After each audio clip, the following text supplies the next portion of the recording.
Greetings. This is Doc Ock coming to you live from here in the land. That's right. We're defending the land. Defending the land. Got to defend the land. But even more important, we need to defend our culture because we got some culture vultures out there and they need to be dealt with forthwith and forthright. So let's get started.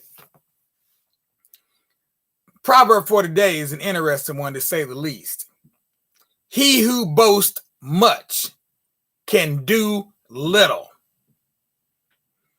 He who boasts much can do little. That's a proverb from Niger. Now, here in the USA, we have a different way of saying that. We say a number of different ways, but one I can think of in particular comes comes to mind very quickly. Shit or get off the pot. Yeah.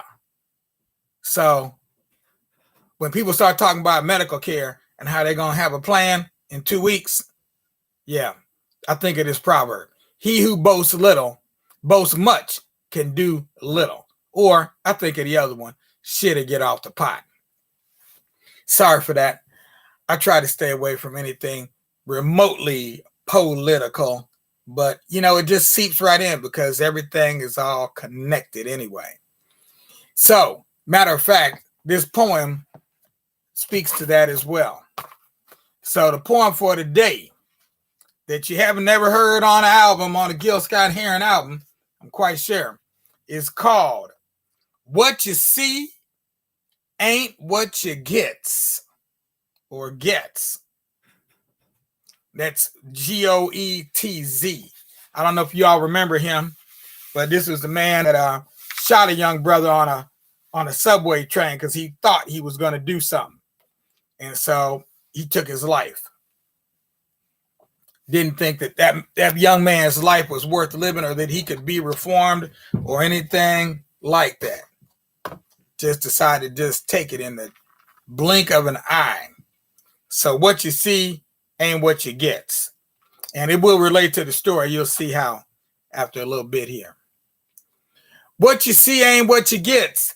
I get the show enough blues checking out the daily news, no matter which way it's coming from.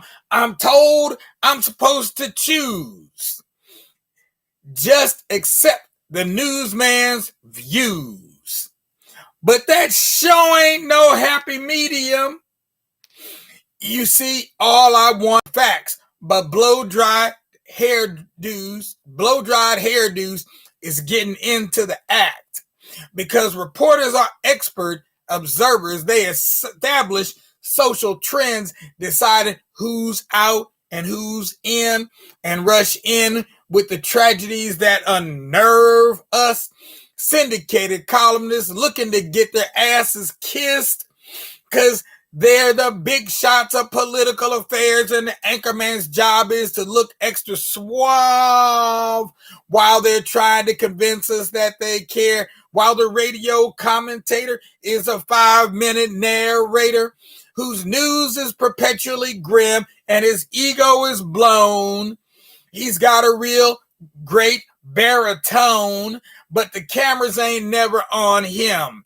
But the message is clear. They want all black folks to hear that the price you got to pay to be free, you get told how to feel.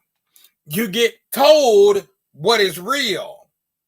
To be exactly how they want you to be, you get the rational, logical, sound philosophical, poetic distortions, political contortions, because white folks still ain't ready yet. So what you hear ain't gonna be what you get. Now, some folks may call me a radical or remind me that at best I'm not practical to keep pointing out what everyone should know, but we're still looking for justice while other folks devise ways to bust us. So we spend more time in court than McEnroe, because when the time for freedom came, folks started feeling only the surface had changed. Instead of celebrating free at last, because all the racists had said, okay, because equality can work both ways. And they promptly started kicking poor white folks' ass and said, how can the issue be race when every citizen can take his or her case and be heard by a jury of their peers? Meanwhile, I'm listening to the rundown about 4 young brothers who was gunned down by some psycho with imaginary fears. Check it out. When you get down to the real nitty gritty, you're on the subway in New York City, and Bernard, the gunman, shows upon the set, and he decides these 4 young blacks are about to launch an attack. Though they hadn't attacked nobody yet, regardless, Bernie makes his play, and he's like Eastwood saying, make my fucking day. And in self-defense, he even shoots someone wounded on the floor. Then he confesses on videotape, but since he is in an agitated state, he's acquitted and let out to shoot more. Now, does this mean every sister and brother, Mexican, Indian, Oriental, or other won't ever see homicide put them behind bars? Because it legitimately terrifies me to know that the next son of a bitch I see might be armed and just as crazy as Bernard. Is this proof that the system works, or are we all being treated like jerks? Take your chance and step right up to place your bets. And I'm going to put my money down saying if it's ever the other way around, we'll find out that what you see ain't what you get. Now, you know that's Gil Scott. So do I need to actually say that was Gil Scott Heron? Let me just say it one more time. Right out of his poetry book, So Far, So Good. But sometimes so far ain't always so good. Sometimes it's kind of bad and just a little bit sad, and it might even make me mad.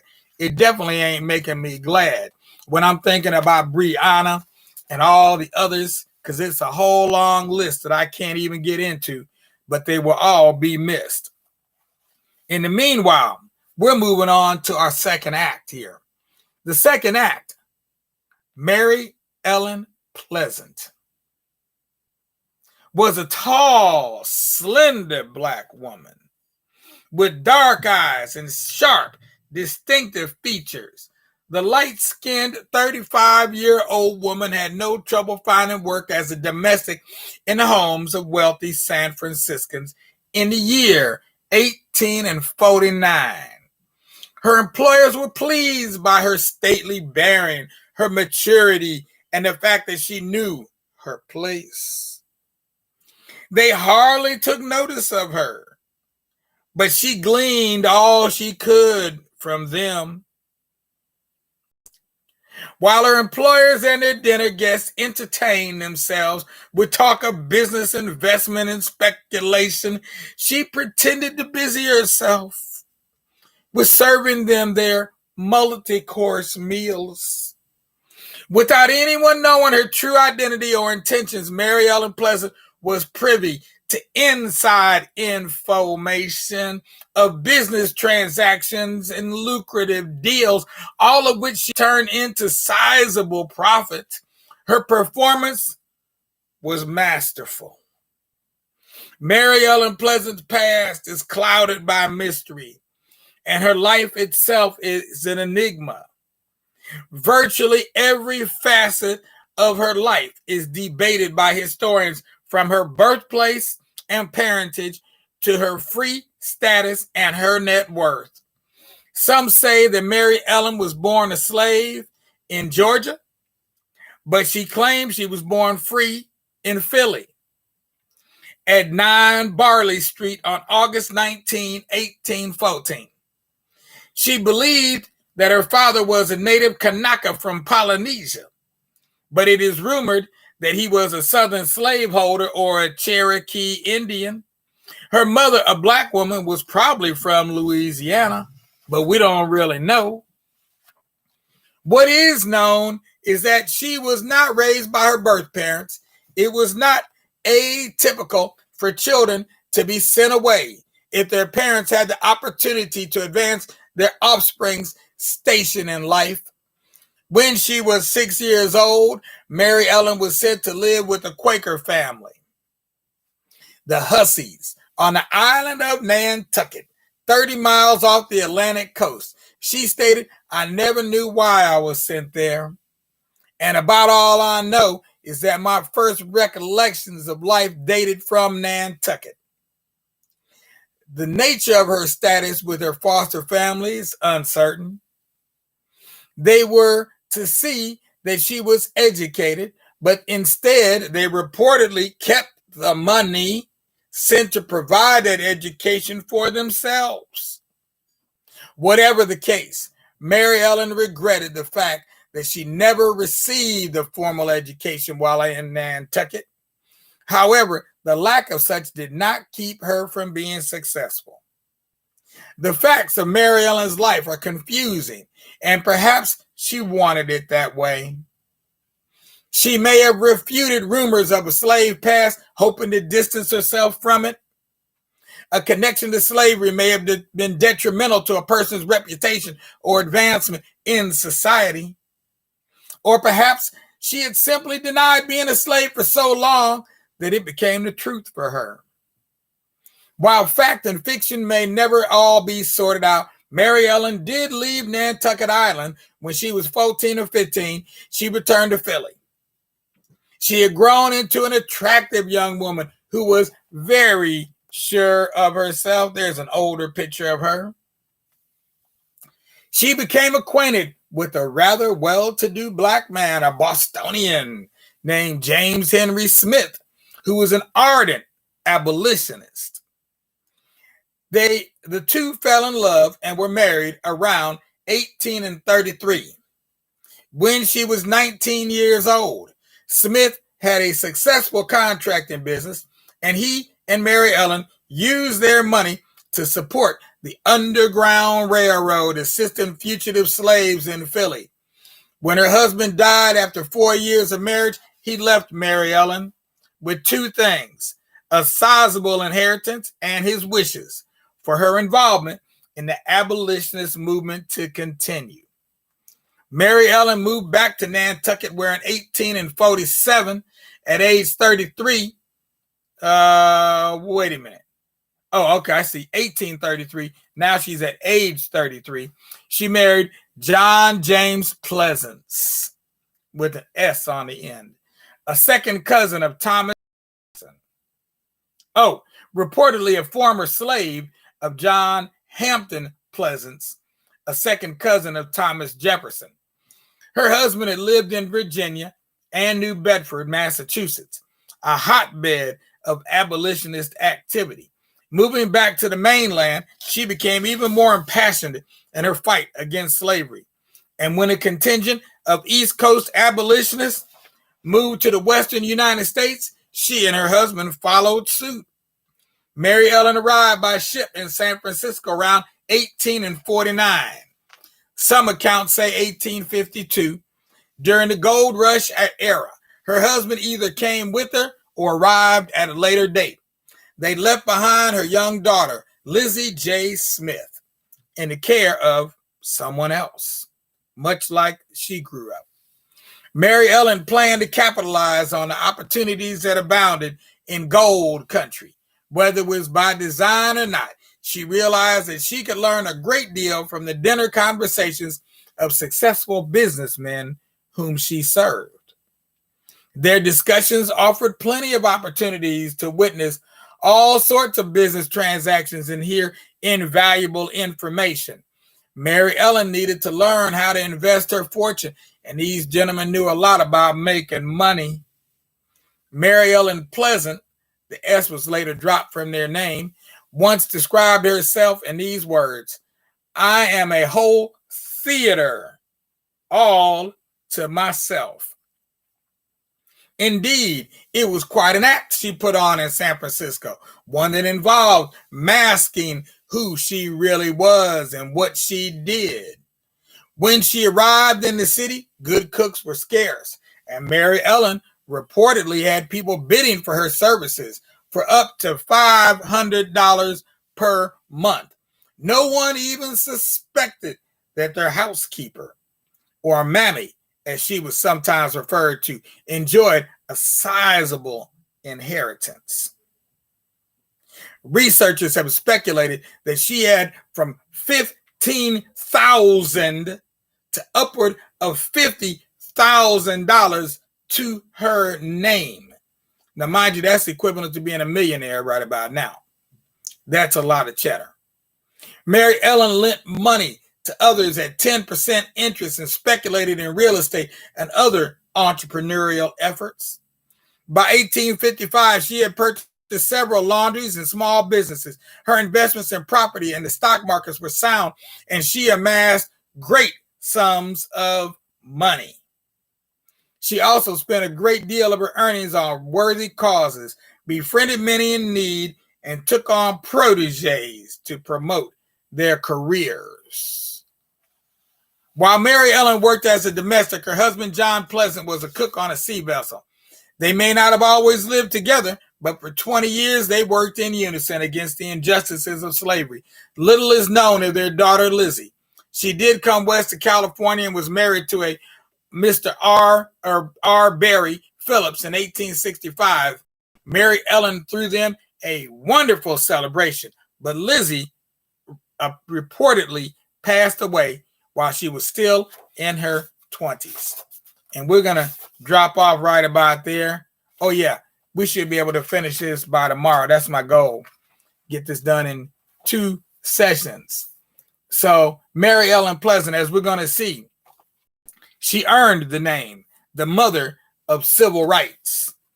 Okay? The mother of civil rights. Not in 1969, not in 1949, but we're talking about in the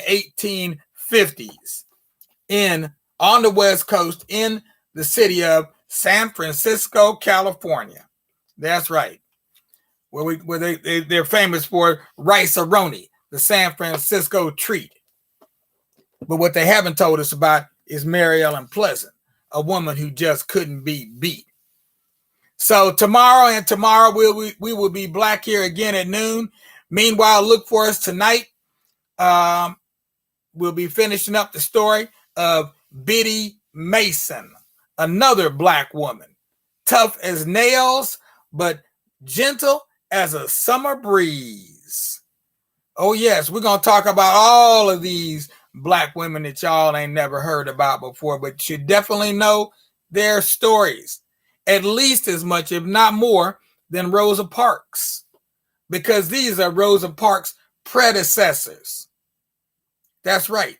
Long before Rosa Parks, and they didn't have no NAACP to stand up for them. They had to stand up for themselves. That's what they had to do. Strong Black women. We're talking about them right here. Doc Ock at noon and 9. We'll look for you tonight at 9, and we'll look for you again tomorrow at 12 o'clock. In the meantime, go ahead and drop something on us. We've been dropping all this knowledge on you that you can't get in college. Go ahead and drop something on us too. Drop a little donation using your PayPal.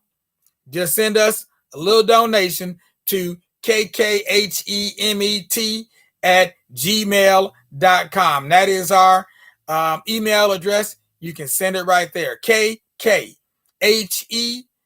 So in other words, KK, he, me, and then put a T right at the end and gmail.com after that. Yep, hook us up. We'll be expecting something good in our account.